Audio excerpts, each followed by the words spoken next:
they talking real loud. Spreading on lies, trying to bring me down. Enemies lurking, but I won't back away. Got a vision in my mind, I'm here to stay. Got my crew beside me, we rise like a tide. When the storm gets rough, we ain't gonna hide. Propaganda swirling, but it won't touch me. Only love around, that's how it's gonna be. Keep moving forward, never looking back.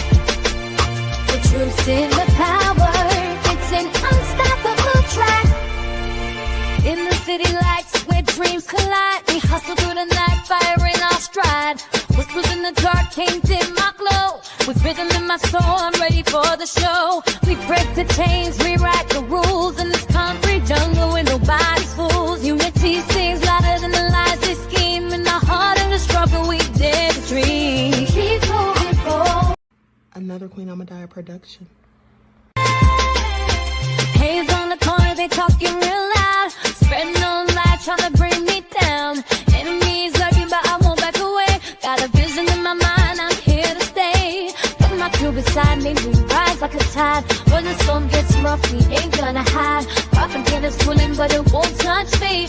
Only love around, that's how it's gonna be. Keep moving forward, never looking back. The truth's in the power, it's an unstoppable track. In the city lights where dreams collide, we hustle through the night, fire in our stride. Whispers in the dark can't dim my glow. With rhythm in my soul, I'm ready for the show. We break the chains, rewrite the rules in this country. Haze on the corner, they talking real loud. Spreading on lies, trying to bring me down. Enemies lurking, but I won't back away. Got a vision in my mind, I'm here to stay. Got my crew beside me, we rise like a tide. When the storm gets rough, we ain't gonna hide. Propaganda swirling, but it won't touch me. Only love around us. With rhythm in my soul, I'm ready for the show. We break the chains, rewrite the rules in this concrete jungle where nobody's fools. Unity sings louder than the lies they scheme. In the heart of the struggle, we dare to dream. Keep moving forward, never looking back. The truth's in the power, it's an unstoppable track. Haze on the corner, they talking real loud. Spreading on lies, trying to bring me. Nobody knows why liars lie.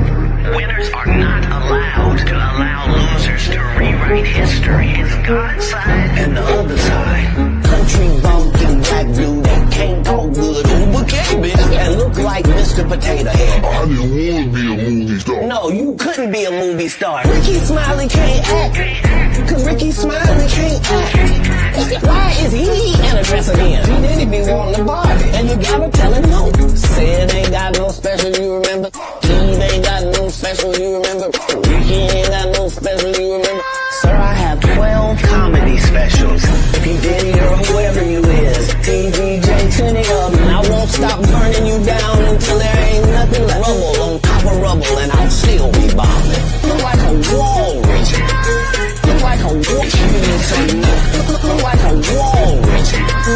Look like a wall. You didn't say no. All right, hello everyone. Thanks for tuning back in once again to the original Queen Ahmadiyyah Shakur show. I'm your host, Queen Ahmadiyyah Shakur, and this is your daily vitamins. So as you're coming in, please feel free to go ahead and subscribe to the channel if you haven't done so already. Be sure to click that notification bell and click the word all so you're notified each time the Queen Goddess goes live. Okay, so before we get into it, let's have a brief word from my sponsor at 12 Tribes. Do not buy 12 Tribes on Earth hair growth oil and hair magic elixir unless you want super healthy, gorgeous hair that grows. They have a whole line of amazing hair growth products, including hair growth leave-in conditioner spray, hair growth shampoo, hair growth spray, and hair growth butter. I'm starting to sense a theme here. They include quality natural ingredients. They smell amazing, and you can see the results for yourself. So if you're looking for healthy hair growth for your natural or relaxed hair, try 12 Tribes on Earth today.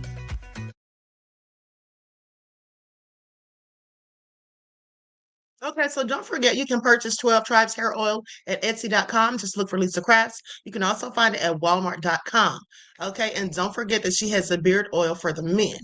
So with that all being said, hey Luna, Juju is in the house. All right. Nessa X is here. Pearlie's in the house. All right, we the people. I see you, beloved. My two loves is here. All right, let's get into it. G from the land. Laverne is here. Broken silence. Where have you been? Okay, so let's get into it. Everybody hit that like button. Truth Montage is in the house. Deronda. Shout out to all of my loyal roads and everyone tuned into the Queen, and a big shout out to all of my moderators. Let's get into it. Now, first things first. First things first, people. I was going to talk about Amanda Seales and her Jubilee. Hey, Cherokee to Senate and that Crazy Beach Aries, but we're going to talk about that in the morning because it has come to my attention that the CEO of Target is being replaced. And why is that? Because for those of you who don't know, when people boycotted Target, people who look like me boycotted Target because of the DEI. Well, and Pastor Jamal Bryant, shout out to him from Atlanta, was very big in that he was like the catalyst for the whole thing.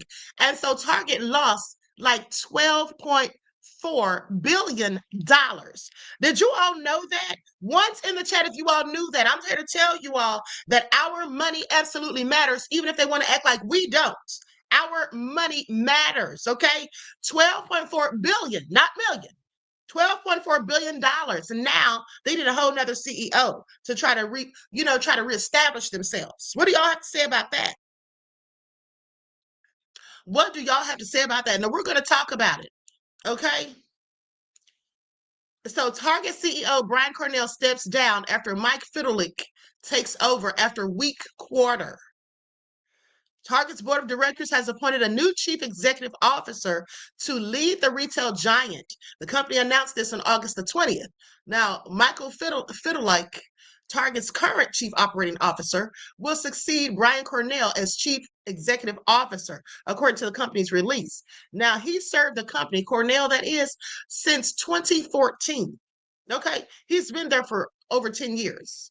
Now he's going to step down, and this is supposed to happen. He's going to have Fiddleick take over the role February the 1st of 2026. After finishing his tenure as CEO, Cornell will serve as executive chair of Target's board of directors. Target said it will announce its new COO, Fiddleick, successor at a later date. Now, the announcement came the same day Target released its second quarter earnings, revealing the quarter's comparable sales and how they fell by nearly 2%. Says, I step into the role with an urgent commitment to drive growth and deliver better results. Well, you're not going to get any better results unless y'all bring it back DEI. Okay, that's how that's going to go. All right. Target released its second quarter earnings on August the 20th after slashing its annual sales forecast in May. The company reported net sales of $25.2 billion in the second quarter, which is only about 0.9% lower than last year. Now, second quarter comparable sales decreased 1.9%, and operating income of $1.3 billion was 19.4% lower than last year.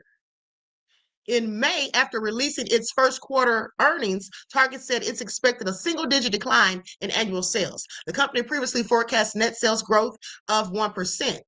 So let's talk about Pastor Jamal Bryant. Okay, let's talk about it. Target takes a hit, $12.4 billion in value lost after the boycott.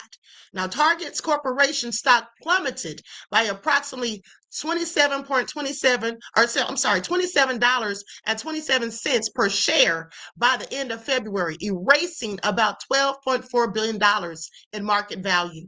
The drop came on February the 28th, the designated economic blackout day. Are y'all listening? Are y'all listening? The designated blackout day. Okay. So it coincided with mounting backlash over the retailer's decision to abandon its diversity, equity, and inclusion commitments. The National Newspaper Publishers Association has acted through its public education and selective buying campaign. Now, NNPA President and CEO Benjamin F. Chavis Jr. says Black consumers helped to build Target into a retail giant, and now they're making their voices heard. If corporations believe they can roll back diversity commitments without consequences, they're mistaken. Okay? They absolutely are. I want y'all to pay attention.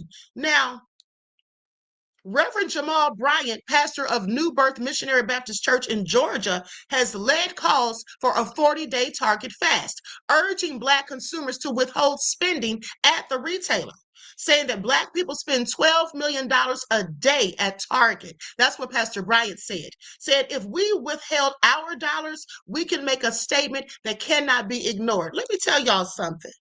I am so glad he did it. Now, those of you that have been following me, didn't I tell you all this years ago? Not about Target specifically, but I told you all that we control the spending power. We spend trillions of dollars per year. And I told you that the people who can't stand us, the wanton supremacists, the only thing they love is blood and revenue. So how do you get them to stay off of our backs and stop trying to oppress us? Well, it's simply by unifying collectively, okay, and keeping our dollars out of their stores. I told you all we should boycott Black Friday. I told you that almost every month they have a holiday. Boycott all of their nefarious holidays. They don't have anything to do with our culture.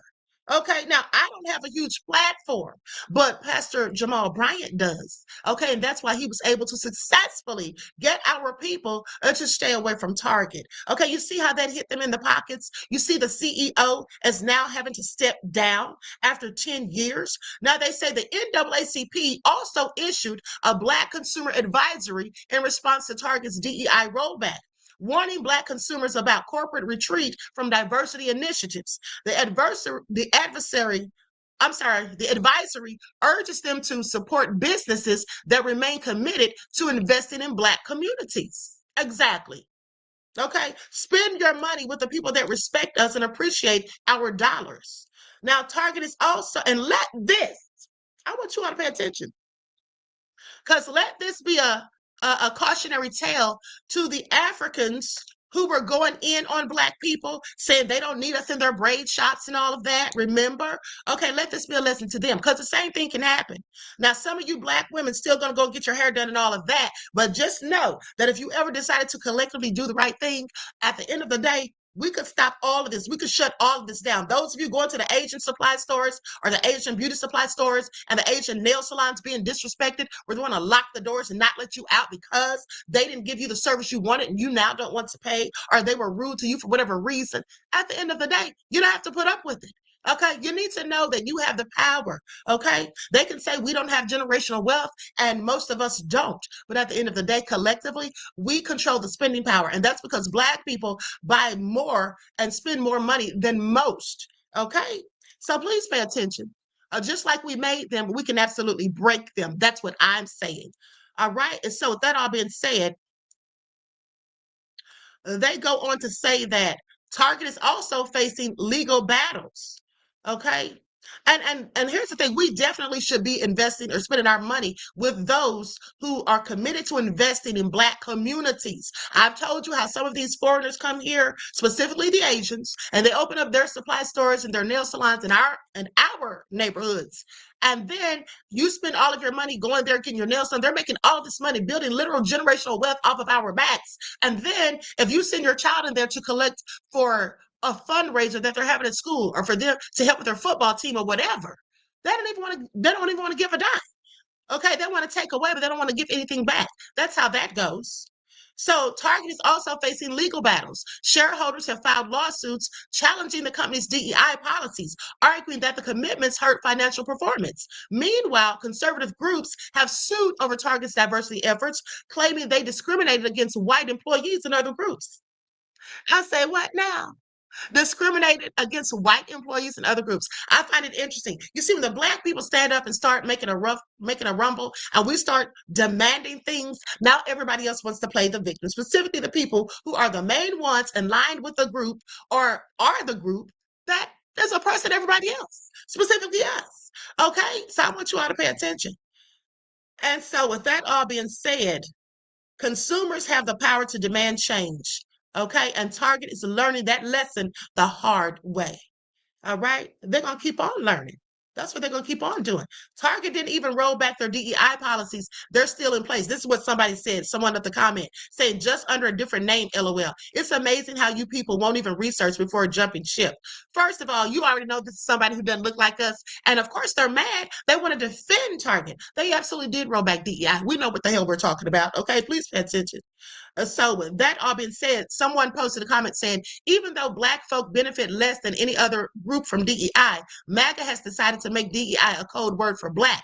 Therefore, any company that announces proudly that they're going to do away with DEI, meaning that they don't care about Black dollars, will no longer have to worry about receiving Black dollars, period. Exactly. Absolutely. That's how that's going to go. Okay? We need to start doing this all the time at the end of the day. Now, I'm going to go to this news report where they say Pastor Jamal Bryant fight far from over after Target CEO steps down. Yeah, because it's not over. Okay? I'm going to share my screen. I'm going to share my screen. Likes up, everyone, please like and share. Here we go.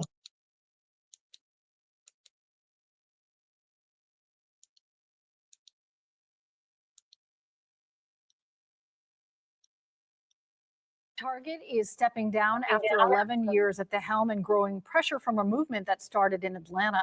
Brian Cornell is going to leave Target February 1st. His departure comes as Target has faced slumping sales for 3 straight quarters amid intense competition from Walmart and Amazon, among others. There's also been a lot of backlash to Target pulling back on its diversity and inclusion policies. Atlanta pastor Jamal Bryant of New Birth Missionary Baptist Church initiated a Target boycott. The CEO will be replaced by Target's chief operating officer.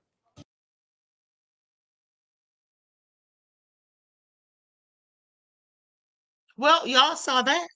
Okay? So it's a wrap for them at the end of the day. If they don't have DEI, why are we going to be going there? Okay? Because that is code word for Black. Pay attention. So with that all being said, Vince I Am from the UK says, I'm loving this as you can't be messing with the people who have the most powerful spending power in America, especially the guests who don't know how to act accordingly. I know that's right, beloved. Okay? Absolutely. Now, with that all being said, let's talk about Jillian Michaels, because has she lost her damn mind? Well, apparently so. Okay, apparently so. Let's get into it.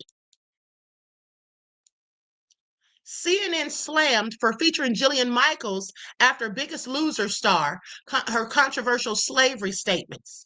Now, viewers who tuned in to Newsnight with Abby Phillip on Thursday night, August the 14th, were unhappy with CNN for featuring former Biggest Loser trainer Jillian Michaels and amid President Donald Trump's controversial Smithsonian directive. So on Thursday, the Trump administration allegedly sent a letter to Smithsonian Institution Secretary Lonnie G. Bunch III requesting an internal review of its museums in an effort to remove improper ideology from its exhibits. Okay, that's what he called it, improper ideology. All right, now the goal is said to ensure Smithsonian's exhibits celebrate American exceptionalism, remove diverse or partisan narratives, and restore confidence in our shared cultural institutions. Phillip and her co-host discussed the directive on Thursday's edition of Newsnight, which saw the panel reacting to backlash from various historians and political figures who have argued the government is trying to whitewash American history. Well, that's absolutely what they're doing. And this is nothing new.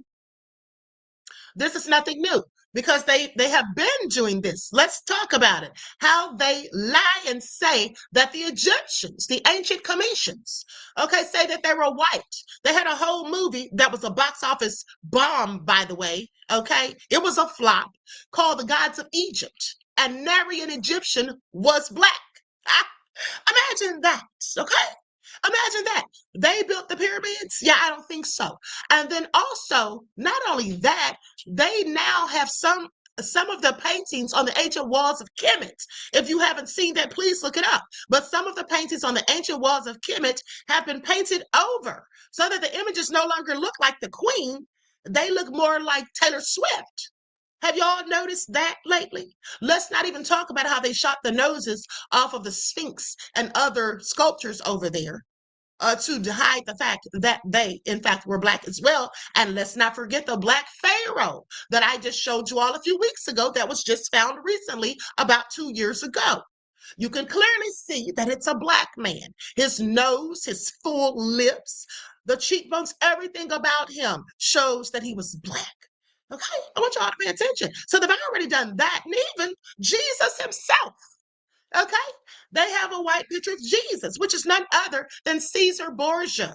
Okay, the son of Pope VI. Okay, we know the Bible doesn't say that's how Jesus looks, so cut the cap. All right, now Putin showed the real Jesus. Y'all remember that? And what did they do? What did they do? They got mad. The Karen that I showed you all in the video when I reported on that, she said Kremlin, she says Putin just pulled his Black Jesus, his dusty Black Jesus, out of the Kremlin closet, out of the Kremlin attic. Do y'all remember that? That's what Karen said. Putin just pulled his dusty Black Jesus out of the Kremlin attic. They were mad. Then all of a sudden, everybody wants to say, well, it doesn't matter what color he is. Right. You're right. It doesn't. And so if it doesn't matter what color he is, then why is he being depicted as a white man with blonde hair? Okay, when that's clearly not how the Bible describes him. Okay, please make it all make sense. Now it doesn't matter. Okay, so whitewashing of history. Absolutely. So that is what political figures have argued that the government is trying to do, whitewash American history. Now, Michael shot down those criticisms, okay? And here's what she had to say. I'm going to go to the footage. Likes up, everyone, please like and share. Thank you in advance.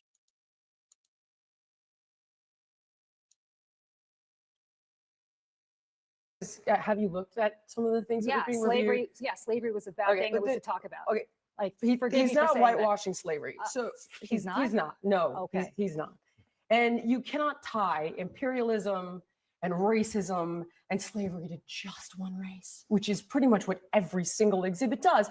But let's talk about the fact that when you look at slavery, let's talk about the fact Slavery in America was. do you realize that only less than 2% of white Americans owned slaves? But it was a system of white supremacy. You realize that slavery is thousands of years old? White people. Do you know who was the first race to try to end slavery?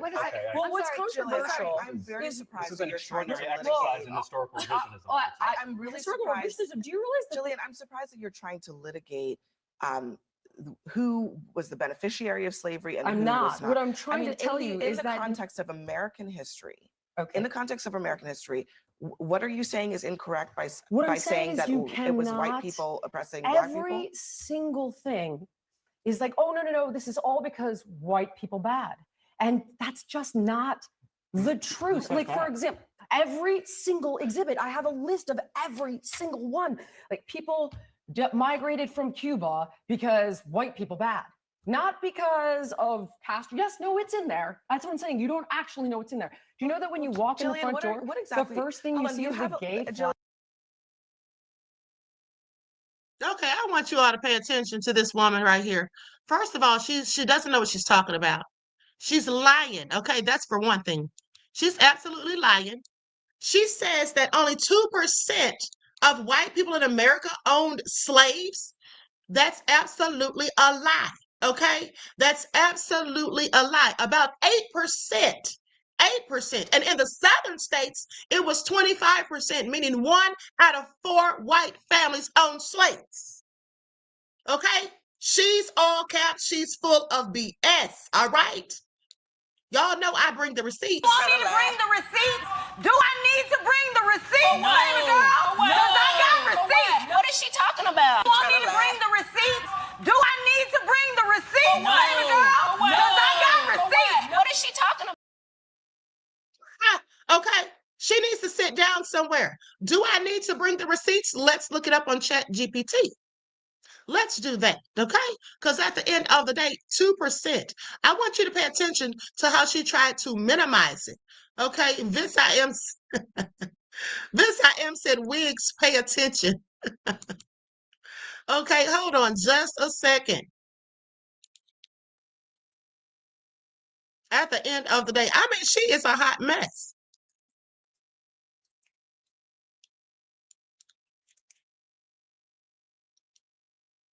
Okay, here we go. It says the percentage, and my question was, what percentage of white people own slaves? That's when I asked Chat GPT. Let me just pull this up on the screen.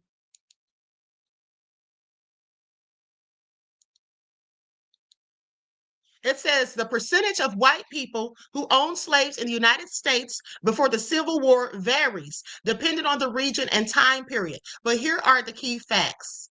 Nationwide, and this is from the Southern States 1860 census, about 8% of all white Americans owned slaves. Okay, I told you. In the Southern states where slavery was legal and central to the economy, 25%, about 25%, 1 in 4 white families owned slaves. All right. Slaveholding was concentrated among the wealthy. Most slaveholders owned relatively few slaves. The majority of slaveholders owned fewer than 10 slaves. A small elite, less than 1% whites. Okay, so they're saying that the elite people were less than 1% of the whites. Okay, not how many owned the slaves. They owned large plantations with 50 plus slaves. That's the really wealthy people. They had more than 50. You know, some of them had 200 and 300. Okay, non-slaveholding whites still often supported slavery. Still often supported slavery, Jillian Michaels, sit down somewhere, as it upheld the racial hierarchy and economic system from which they benefited indirectly, and they still do. Would you like a breakdown? No, I don't need anything else, Chat GPT. Thank you kindly. Okay, I just had to bring the receipts, honey, because don't play with me. Okay, don't play with me. And here's the thing. She's talking about all these other people that own slaves and whatnot. Honey, nobody did anything worse than chattel slavery, okay, which was right here in America, okay, to our ancestors. And furthermore, we've never been given any sort of reparations for that slavery. They've given slavery to the Jews. They've given reparations to the Jews. They've given it to the Italians. They've given it to the Japanese. They even gave it to the slave owners after slavery ended, okay? I want you to pay attention. And did slavery really end? It really didn't, because they still have slavery, okay, according to the 14th Amendment, in the prison system. All right? So please miss me with it. At the end of the day, like, this is all so crazy that Jillian Michaels is sitting up there trying to defend Trump's BS. Okay? She's trying to defend Trump's BS. That's all that is. And my thing is, all of the people that don't look like me have absolutely benefited from slavery in some way. That's how they're able to keep their necks on our backs. Okay, please pay attention. Another thing is this is how they built generational wealth. So when they say stuff about, when they say things about, oh, nobody in my family ever owned a slave. Well, if I had a dime for every time I heard that, I'd have my reparations. And excuse me, I said the 14th Amendment, I meant the 13th Amendment. They still have slavery under that. It's called the prison system. Okay? So with that all being said, that's right. East meets West says cut the check. Okay? Cut the check. Exactly. So with that all being said, the thing is this. They are still doing some of the same things they did during slavery, as far as I'm concerned, and also they're also still benefiting because of all the generational wealth that they've accumulated. Think about Chase Bank, JP Morgan. Okay, a lot of these companies that still exist right now, they got their wealth from slavery. Okay, they have gotten their wealth from slavery, and that's just a fact. All right, so please pay attention. Please pay attention. Okay, so with that all being said, likes up, everyone, please like and share. These people in government as we speak that benefited and still today. Yes, so what is she talking about? Okay, Luna says Warren Buffett. East meets West said they just needed controversy for ratings because I do not see why Jillian was up there. Why was she on there? Okay, why was she on there? Okay, I have absolute questions. I absolutely have questions. Why was she on there in the first place? And then Laverne says we're still in modern day slavery. Absolutely. But, they always say, oh, nobody in my family ever owned slaves, and there's no slaves. There's nobody alive today that was a slave. That's beside the point. You know why that's beside the point? Because did they say that to the Italians when they gave them reparations for the lynchings of them 150 plus years ago? Did they say that to them? There's no Italians alive today that were lynched. Did they say that to them? Did they say to the Japanese, there's no Japanese people that were alive that were in those internment camps? No, they don't say that. And let's not forget the Native Americans, okay? let's not forget the Native Americans. So I'm just telling you all, at the end of the day, it's just a hot mess. All right. So anyway, we're going to get into, like I said, I really want to talk about, hold on. I really want to talk about this whole thing with Amanda Seals, but we're going to talk about that tomorrow. We're going to talk about that tomorrow. But in the meantime, between time, let's talk about these officers that got shot in Utah.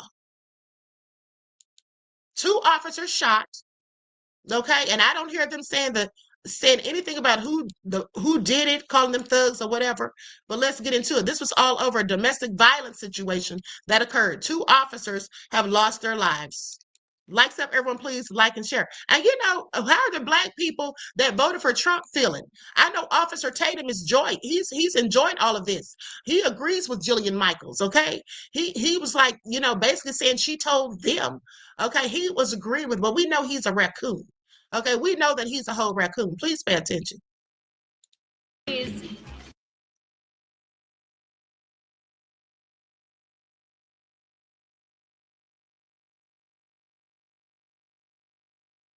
Following major breaking news out of Tremonton, where 2 police officers were killed in the line of duty. We've got Shara Park live at the scene of the shooting right now. Shara, can you tell us what's happening right there? Yeah, well, there's still a lot of investigating going on here at the house. Obviously, the crime tape is up. We've got windows that are broken out at the house, but we've got the Box Elder deputy who is at the hospital, the one that was involved and injured and survived this, and the canine that was also injured at a vet. But let's go out to Brian Carlson right now, who has been here since early this morning to walk us through the details of this situation. Brian, really heartbreaking, sad situation to have 2 officers killed in the line of duty here. You know, for these people here in Box Elder County, it's not something they have seen, I don't think, in their entire lifetime here in Box Elder County. And for us here at home, not only are we seeing the house here where these officers are gunned down, we're also seeing video that these neighbors took of the aftermath that occurred afterwards. And I spoke to that neighbor, at least one of them, who was the last person who may have talked to that first officer killed while he was alive. This is how it looked last night, shortly after 2 Tremont and Garland officers lost their lives, reportedly at the hands of an armed gunman. Upon arrival, they immediately began taking fire. They requested additional units and then stopped answering their radio. Oh, I hear them smashing windows. A neighbor now sharing with KSL video he took of the roughly 50 officers who came to help them. It started just after 9 p.m. Police say the first officer had received several 911 hang-up calls traced to this Tremont neighborhood next to North Park Elementary. Neighbor Tyson Taylor tells me that he spoke to that officer trying to find who needed help. And he just said, "Are you pushing the button for distress on your phone?" I'm just like, "No, I'm not doing that." So I showed him my phone. And then he just drove off around the block. He's like, "I'm just trying to find this distress call. I hope it would be an easy night," or whatever, just something like that. Minutes later, Taylor says he heard gunshots and drove around the corner to find the officer still alive. He was just on the corner, and I said, "Hey, I heard some fireworks," or it sounded like fireworks. He told me, "No, your neighbor on the corner is shooting his guns, and it's an active shooter right now." He says, "You need to go home and get in your home." Moments later, Taylor heard more gunshots and learned the officer and a second Tremont and Garland officer were both shot and killed right there at the scene, while a Box Elder County Sheriff's deputy arriving with his police dog were both shot and injured. Brigham City Police now revealing the officers and deputy were responding to a domestic disturbance. They really are unknown. We don't know what we're walking into, and they are one of the most dangerous events we can be dispatched on. So far, unclear why the alleged gunman who lives at the home reportedly opened fire on the officers, but police say it was bystanders who actually convinced the man to surrender to the dozens of officers from Logan to Ogden who arrived shortly after. Those acquaintances and relationships probably played a key role into that. And that's one of the most amazing aspects of this story is that those bystanders were able to convince the shooter to be able to surrender. Now, we know that that suspected shooter has been booked into the Box Elder County Jail on charges of aggravated murder. KSL is confident we know his identity, but we're waiting for police or the jail to confirm that it's him. Live here in Tremont and Cher, I'll send it back to you. Yeah, Brian, so hard to hear all the description of what unfolded there. Well, let's keep our focus on these officers who were killed in the line of duty. You know, as the community wraps their arms around their families, around these police departments, Tremont and Garland Police Department, but you're hearing today reaction from the community and from agencies around the state, right, as they step in to support this agency. We're hearing from different cities, different police departments. I wanted to read some of these statements that we've seen come out today. Sandy City Mayor Monica Zoltansky issued a statement today, and I will read this to you. The Sandy Police Department extends our deepest condolences to the families, friends, and colleagues of the 2 Tremont police officers who were tragically killed in the line of duty. We also send our prayers for healing to the Box Elder County Sheriff's deputy and his K-9 partner who were injured. The senseless act of violence is a heartbreaking reminder of the risk law enforcement officers face every day to protect their communities. We stand in solidarity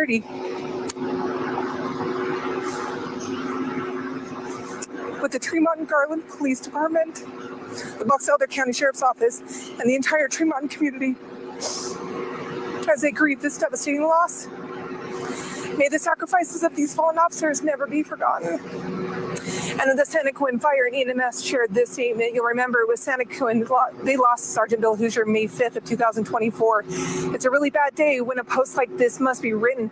2 officers were shot and killed last night, and 2 others, including a K-9 officer from nearby agencies, were wounded. The men and women of Santaquin Fire Department stand and mourn with our brothers and sisters in Tremont Fire and Police Departments. We know how you are feeling because we have stood in your shoes. This is so difficult in any department, but small departments, I'm sorry, it hits differently. We invite your thoughts, prayers, and support for the good people in these communities who have suffered such a devastating loss. I'm sorry, you know what, I won't apologize. I am not sorry because I am from Utah. And I feel for these communities and I feel for these departments. And I work with these police officers. I may not know these 2, but I know the law enforcement community and I feel for them too. So my reaction is genuine for these officers and their families, and I'm thinking about them today. So this is a hard day for Utah. This is a hard day for our communities, and it's a hard day for law enforcement. And I too feel for them. So Tamara, I'm going to send it back to you and collect my thoughts for a moment here. Because it is hard. It's hard. We lost 2 people here in Utah, senseless, and I feel for their families. Absolutely, Shara. No need to apologize. You're certainly tapping into a lot of emotions that we're all feeling, so we appreciate your feelings and thoughts on all of this. Extra absorbent, even for your messiest meals. Vanity Fair napkins. Okay, so with that all been said, my prayers and condolences go out to the family, friends, and colleagues of the officers that lost their lives. You know, one thing about it, this is why officers, when officers go to domestic violence situations, they usually approach with extreme caution and bring, a lot of backup. Because if somebody's crazy enough, angry enough, or whatever to harm the people that live with them or that are related to them, that they're married to or whatever, there's no telling what they'll do to the police. And so that's how the police likely look at it. Okay. So with that all being said, I think we may have time to talk about Amanda Seales and her Jubilee. Okay. I'm sending these videos from TikTok to my email. But let's talk about Trey Wright. This is a 16-year-old who lost his life after he was lured off by his girlfriend, okay, to his death. To his death by 9 people were there involved. Well, actually, they said a 10th person is expected to surrender soon. But here are some of the thugs right here. These are, in fact, some of the thugs right here. Okay, so let's get into it. Let's get into it. Like up, everyone, please like and share. Thank you in advance. 16 years old. So a teenager from South Carolina was fatally shot, and police say it was involving a love triangle. That is what was all behind it. Trey Wright, 16 years old, was allegedly lured to a desolate area by his girlfriend before being gunned down by a romantic rival, and it was all captured on video, according to police. This is a darn shame. So they say one of the teens who was present at the scene allegedly filmed Trey Wright, 16 years old of Johnsonville, getting shot. How stupid were they? But you know what? I'm glad they did with their dumb selves. If they were going to kill him, I'm glad they recorded it, because now they're all going to pay the price. Now, the alleged crime came to light on June the 24th at about 11:30 p.m. when Florence County Sheriff's Office deputies responded to a call about a shooting on First Neck Road near Johnsonville. There they found Wright lying in the road with multiple gunshot wounds. Wright was rushed to a local hospital where he was then pronounced deceased. On June the 25th, deputies arrested Devin Raper, 19 years old of Conway, on suspicion of shooting and killing Wright. Now, during a verbal altercation, they say that's what caused it in Johnsonville, which is about 50 miles northwest of Myrtle Beach. They say Raper is charged with murder and possession of a weapon during the commission of a violent crime. Now, on June 30th, deputies arrested a second suspect, Gianna Helene Kistenmacher. Now, she is 17. That's the girlfriend who lured him. She's from Myrtle Beach, and she was charged with accessory before the fact of a felony. She should have been charged with murder right away, as far as I'm concerned.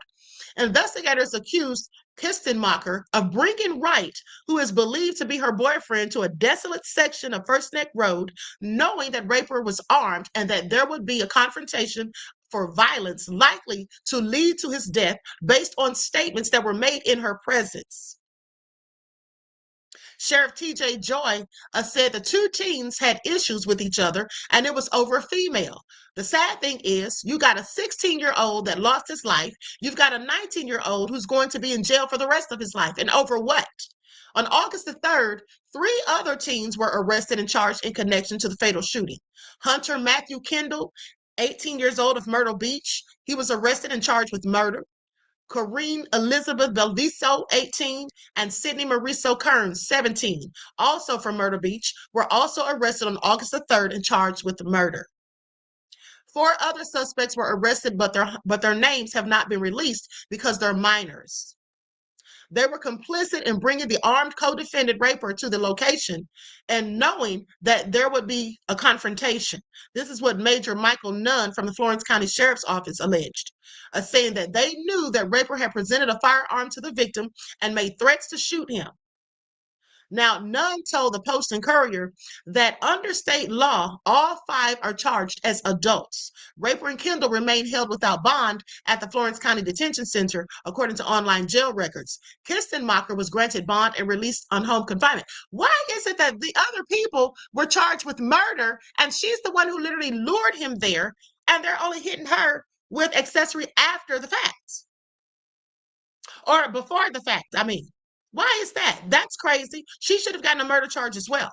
Now, goes on to say that Belviso, it says Raper and Kendall remain held without bond.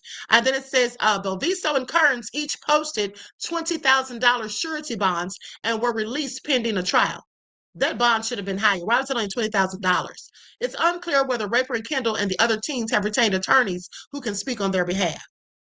This is a darn shame. Just a darn shame. Took this young man out. Okay? And for what? I'm going to the news report. It's a darn shame. And here's the thing. How do you convince 9 people to help you lure someone to their death? How do you get 9 people to go along with that? That's crazy.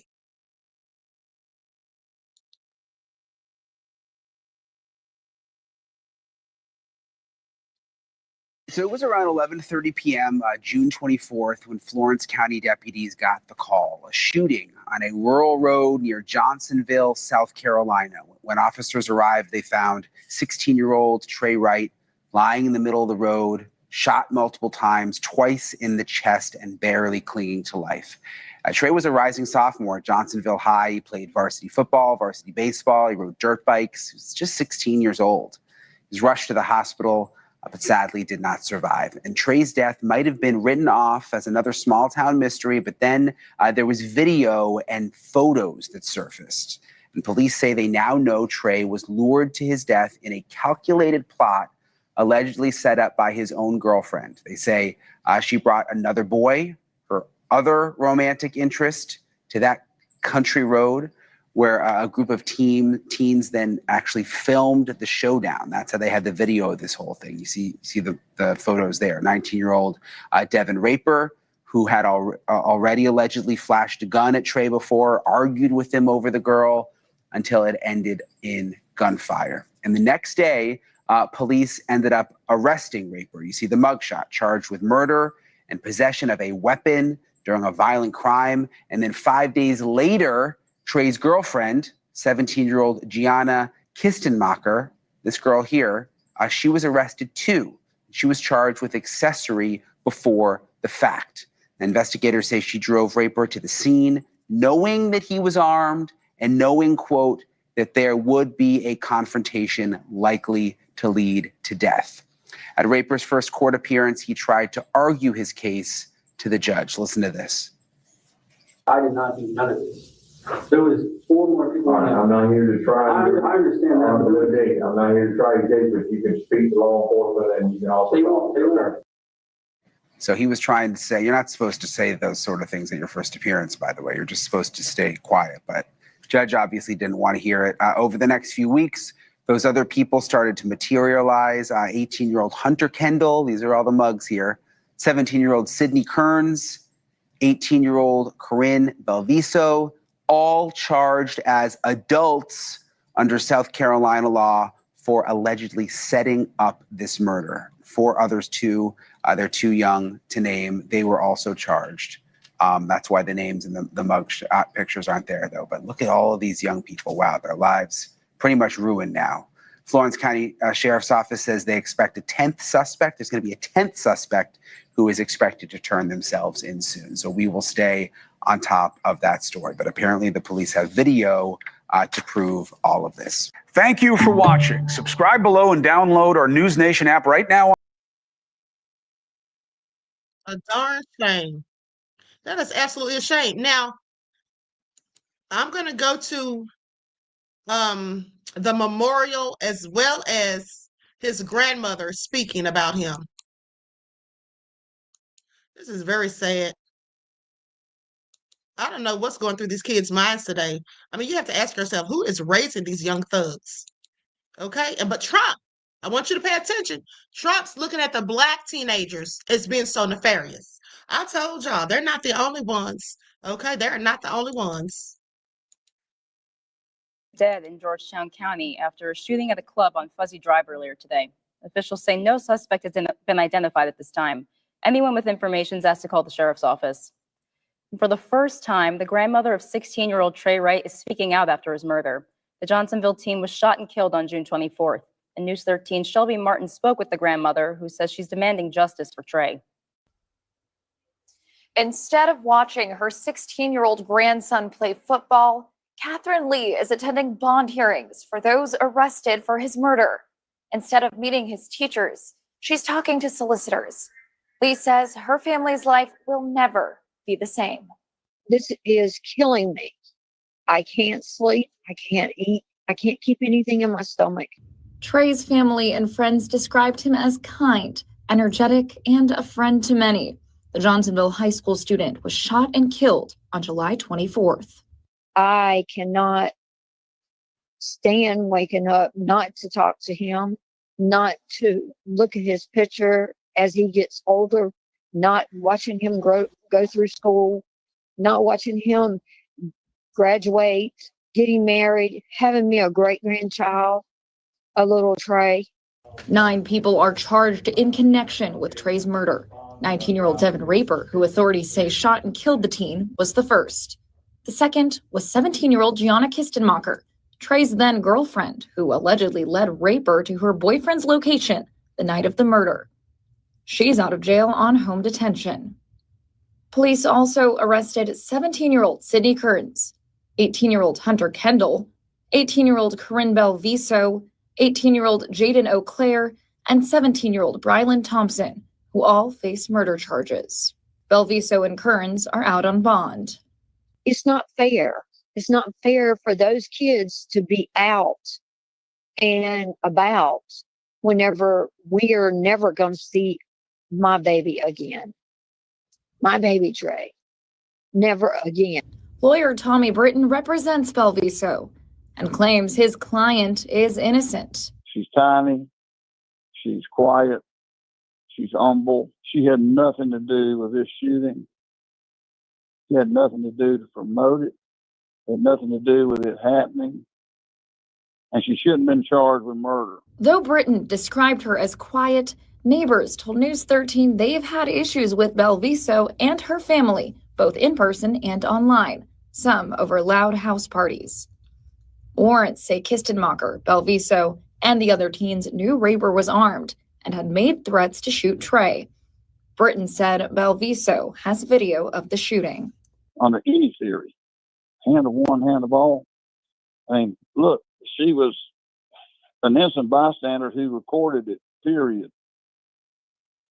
Does that make her guilty of murder? Absolutely not. What she has essentially done is provide the best evidence of the circumstances of this shooting. Lee says,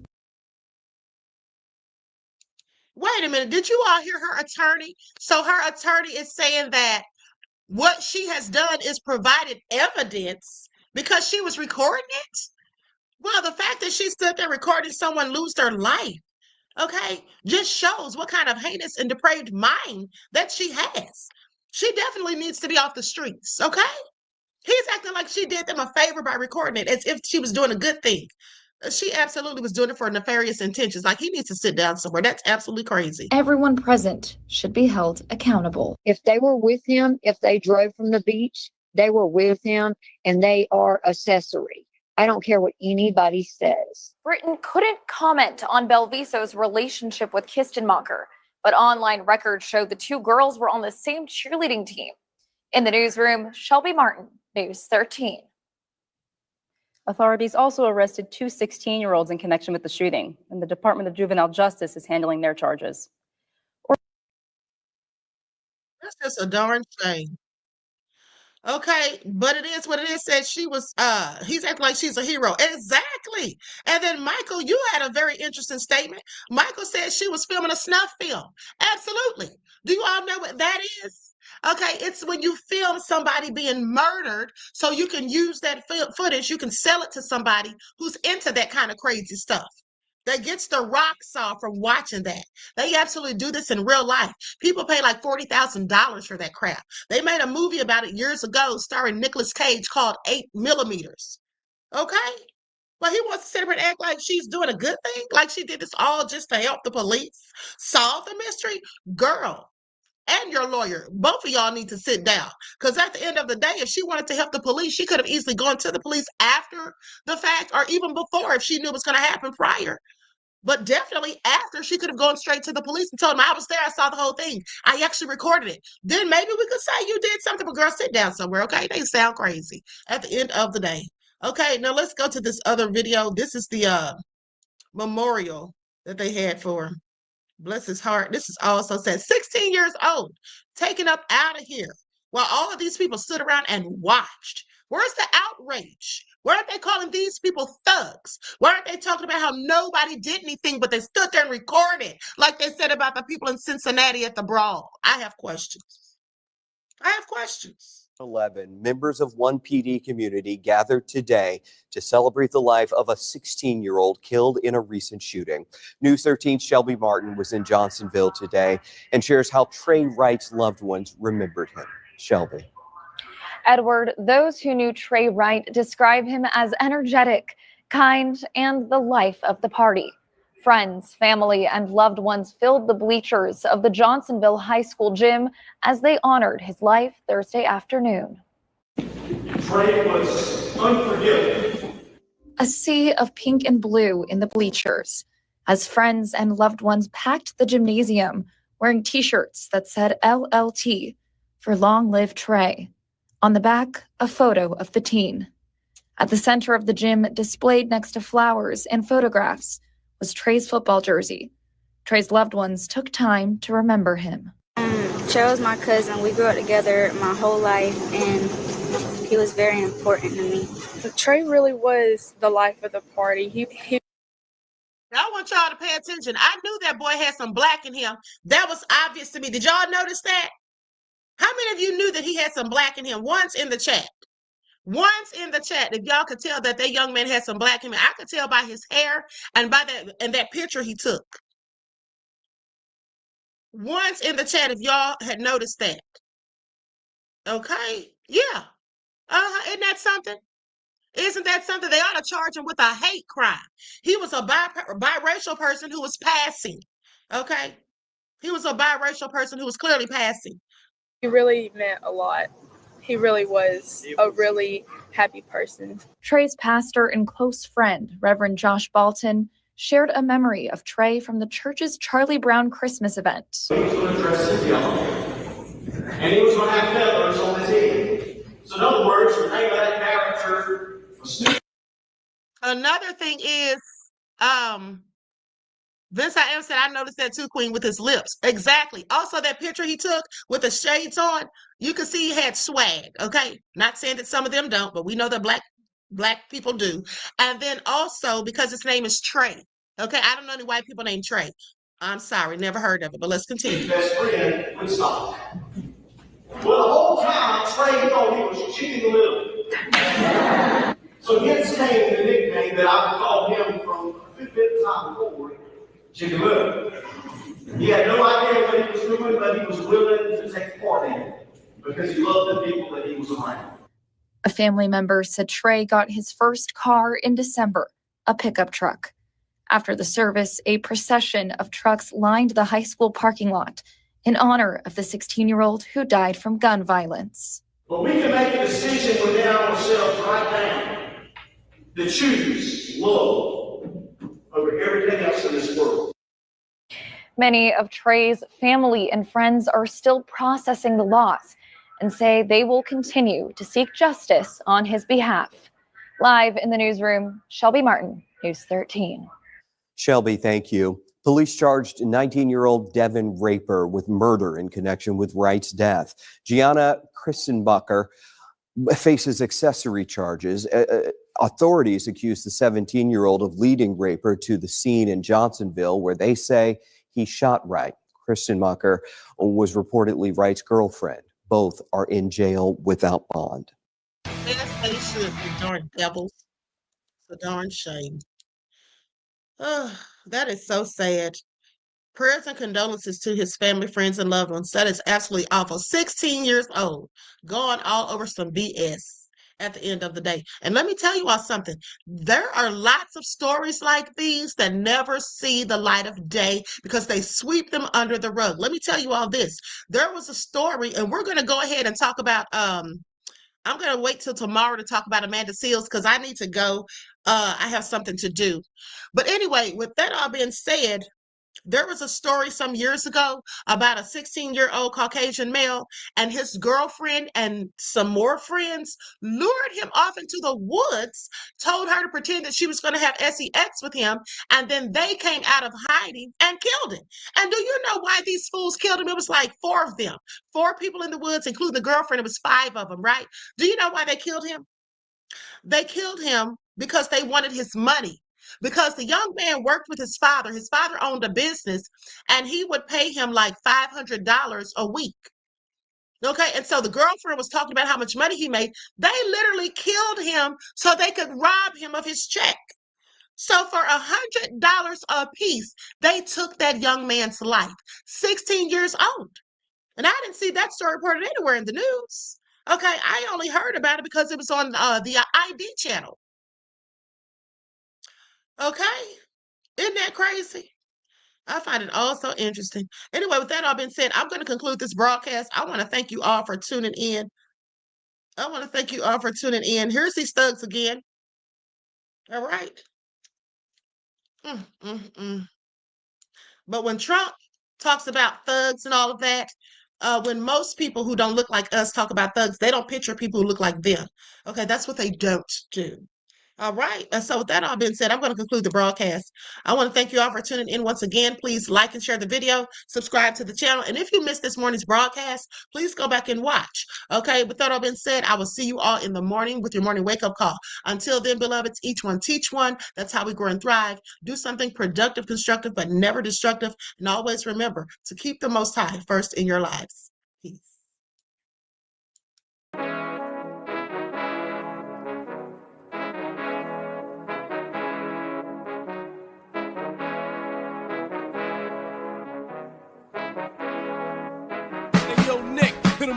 Gold all in my skin, God all in my blood, kings all in my circle. You touch one of mine and you're done. They show no love for the queen. Why you hating on me? Is it cause I'm free and I got Malcolm X in my jeans? I got dreams like King Luther, shed blood like Kunta. You ain't helping my people, I ain't got nothing to say to ya. I want all the smoke like hookah. Talking reparations, America won't be great until they give us compensation. I'm like, I'm the hottest right now. See a bunch of lames out here trying to jock on my style. They be doing too much. I'm the queen, it's too easy. It's like they all at Popeyes, how they be talking so greasy. I just sit back and laugh while these haters get madder. So nefarious how they don't want my pockets with cheddar. I tell them they can do better. These snakes in the grass can leave a bite on your ass, cause y'all be trusting too fast. I got my foot on the gas, other one on they necks. Dropping receipts on haters, you better show some respect. I'm never facing regrets, we only facing the threats. Running through every challenge like a relay, break no sweat. It's a cold game, so I got that blanket with me. Now that my people awaken, ain't no going to sleep. I do not play by my piece, this time I'm playing for keeps. You talking slick, but when I see you like them ends, we gon' meet. And I got gold all in my skin, God all in my blood, kings all in my circle. You touch one of mine and you done. They show no love for the queen. Why they hating on me? Is it cause I'm free and I got Malcolm X in my jeans and I got gold all in my skin, God all in my blood, kings all in my circle. You touch one of mine and you done. They show no love for the queen. Why they hating on me? Is it cause I'm free and I got Malcolm X in my jeans and I got